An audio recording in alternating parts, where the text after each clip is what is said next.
嚟咗武漢成個禮拜咧，終於都安排到入嚟武漢大學。第一棟咧就係當代樓。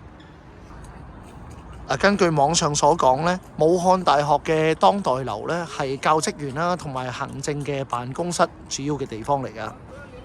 喺呢個當代樓嘅旁邊咧就係學堂路，我哋再向前邊行咧就應該會到咗佢哋生命科學嘅大樓啦。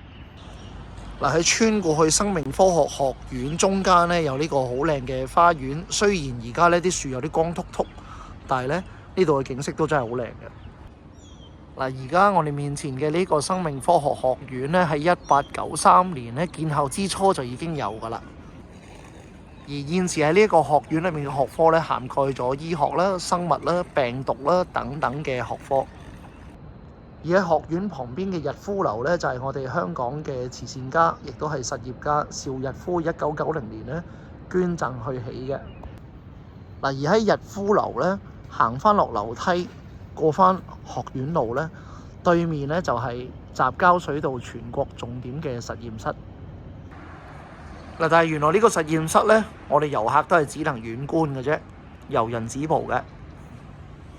喺水道實驗室再行前少少咧，係武漢大學高等嘅研究院，係武漢大學咧重點嘅實體科研機關嚟嘅。而喺高等研究院向前咧，轉左入呢一個路口咧，就係武漢大學嘅測試中心。而呢一個測試嘅中心咧，主要係負責組合生物合成啦，同埋新藥發現嘅研究嘅。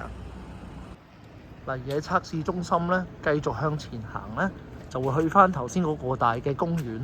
我發覺原來星期六嚟到呢度咧，只可以遠觀嘅啫，全部嘅學院咧都係唔可以行入去嘅噃。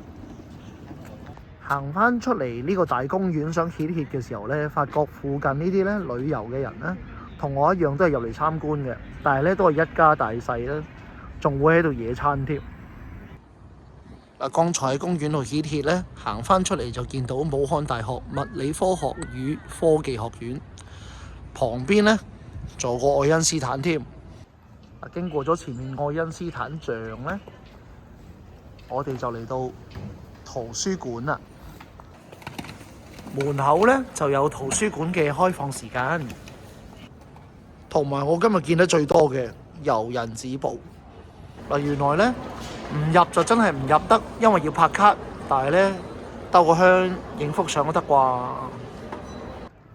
我哋喺圖書館咧再向前行，右前方咧睇地圖就有個武漢嘅必食榜，應該有好多嘢食嘅，依下圖先都得啩。喺前面嘅圖書館上一個小斜坡咧，就會上到嚟萬林藝術博物館。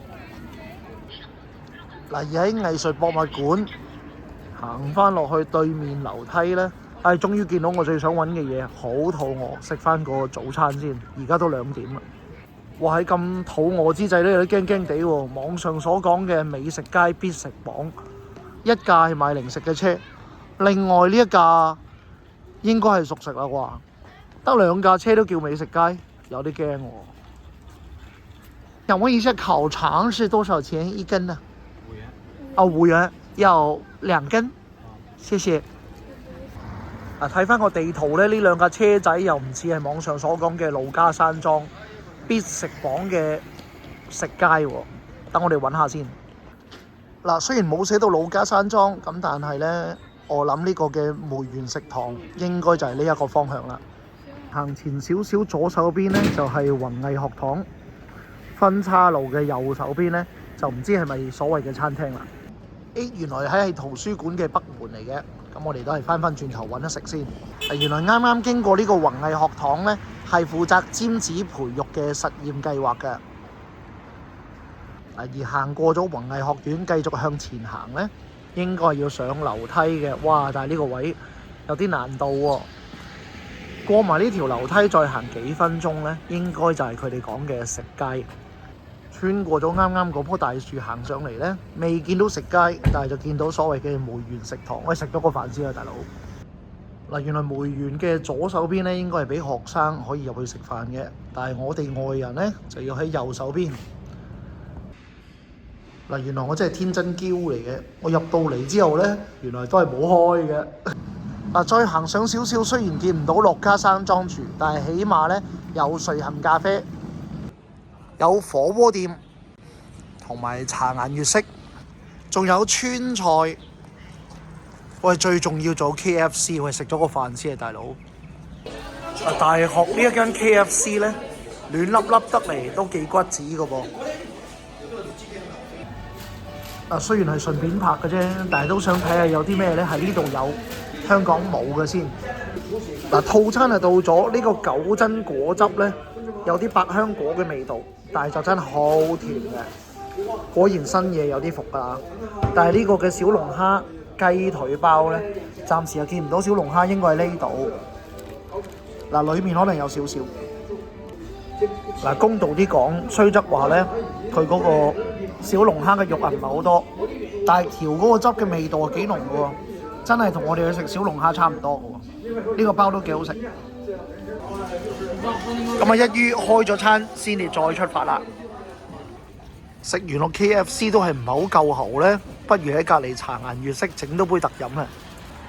下面個羅曼蒂克啊，只係得冰嘅啫。咁不如試下個熱嘅偏愛露華濃啦。哇！你哋睇下幾飽。買咗呢一杯偏愛露華濃呢，佢哋話係香檸嘅咖啡。我飲咗落去呢，第一啖我仲以為係朱古力咖啡，甜甜地嘅。咁但係去到最尾呢，係真係飲到少少青檸嘅味道嘅，即係檸檬嘅味道，感覺都 OK 嘅，幾好飲嘅。KFC 後面呢，原來仲有快餐同埋咖喱飯嘅，旁邊仲有四川菜、北美咖啡店。當然唔少得七仔啦。沿住啱啱 KFC 嘅嗰一條路呢，一路直行，行到去呢個分叉口，向前繼續行呢，應該就係佢哋所講嘅市集啦。果然見到樂家山莊啦。面前呢一個樂家山莊呢，就係湖北武漢大學裏邊嘅酒店。而我哋應該咧喺下面呢個嘅豐原路一路向前行呢，就會去到佢哋嘅食街啦。沿住豐原路行落嚟呢，去到豐原14社呢度呢，應該係學校嘅宿舍嚟嘅。見到下面停咗好多嘅綿羊仔啦。呢個角度睇宿舍呢，就睇得清楚好多啦。剛剛嘅樂家山莊咧喺地圖度就話佢裏邊有美食，但係冇入到去就唔知道啦。但係嚟到呢個嘅豐原呢，就見到有豐原學生食堂同埋豐原嘅風味食堂，就喺前面10米。不如睇下學生有啲咩食啦。終於嚟到豐原嘅學生食堂，呢度冇話唔俾入，咁啊入去睇下啦。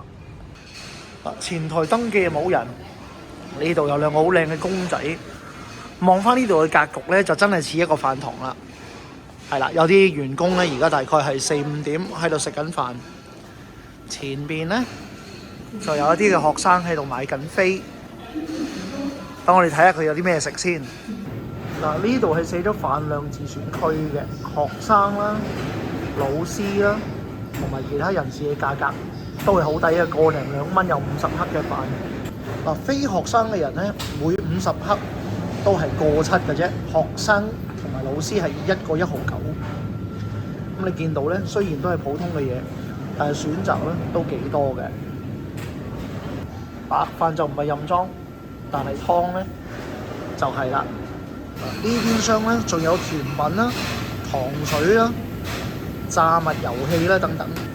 旁邊仲有唔同嘅包點、粟米、油條。最邊連蒸嘅包都係有嘅。學生畢完飯呢，就可以喺嗰度埋單，然後呢喺出邊呢啲嘅台凳度坐。裡面特別靚嘅呢，呢一 part 應該係老師坐嘅。學生們如果喺裏邊唔夠喉呢，仲可以嚟到外邊樂家飲品買翻杯紅豆沙、綠豆沙嘅。剛才右手邊呢，就係個7 50克嘅飯堂啦，而嚟到左邊呢，如果條件比較好嘅，俾得起20幾30蚊嘅話呢，其實都可以過嚟食下唔同嘅粉麵啊、快餐啊等等，仲有特色滷肉飯啦。煲仔飯、照燒飯同埋山西麵條嘅。哇！頭先如果唔係咁肚餓，食咗個 KFC 咧，真係好想試下佢哋學生飯堂嘅嘢食，伙食如何？嗱，揾食嘅地方咧就行得七七八八，亦都食飽飽，準備咧去佢哋重點嘅地方寧波門啦。喺食堂旁邊嘅豐源閱覽室，點解比起頭先嘅圖書館噏耷咁多嘅？好似好舊咁喎。哎呀！我食飽飽之後，佢就出現咁多食店嘅，衰豬啊！哼，仲有披薩添，激死！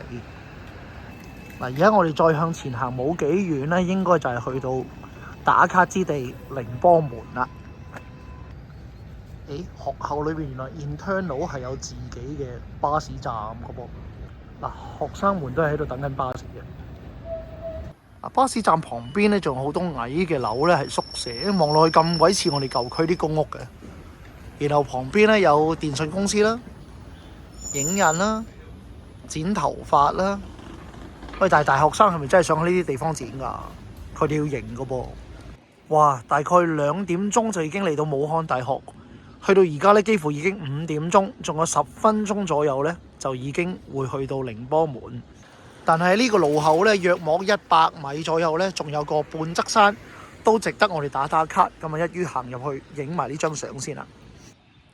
由剛才法學院嘅路牌咧行過嚟半側山嘅原路咧，的確呢度嘅風景又真係唔及得出邊門口嗰啲咁靚嘅喎。講真，哇！過咗剛才嘅小路咧，行到過嚟呢一邊嘅湖景咧，實在就真係靚得多啦。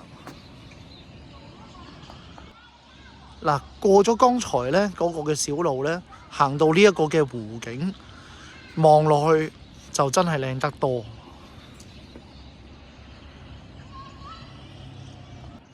哇！呢個湖嘅水咧，清到可以見到水底嘅水草㗎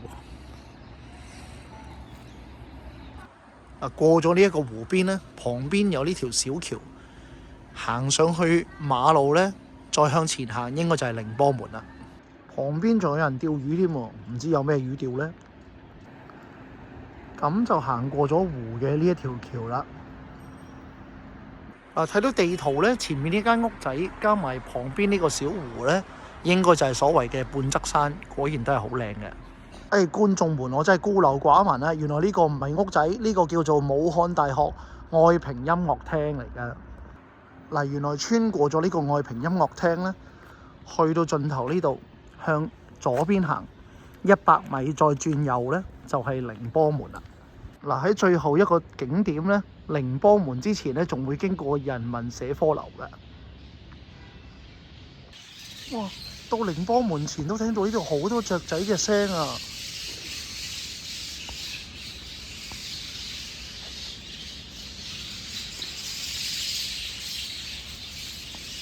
我哋經過埋半邊山路，喺前面嘅路口行去湖濱嘅地方，就喺湖濱呢一度呢，繼續向前行就係寧波門啦。哇！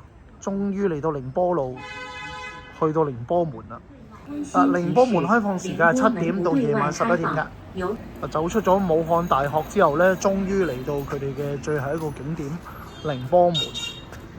果然呢一度嘅景呢，望落去係好遼闊、好舒服嘅。旁邊呢亦有好多嘅後生仔啦、遊客啦，坐在呢啲凳上面咧欣賞湖景嘅。本來咧想企出少少影下啲靚景俾大家睇嘅，但係咧呢一個嘅東湖綠道原來就封咗，應該係安全嘅理由。原來連岸邊咧都唔可以走落去沙灘嘅。啱啱5點半嘅寧波門咧，湖面咧係黃色嘅，有啲朦朧咧，好浪漫嘅。但係而家去到6點鐘左右咧，天都黑晒啦，望落去咧又有少少似維港夜景嘅感覺，又係別有一番風味嘅。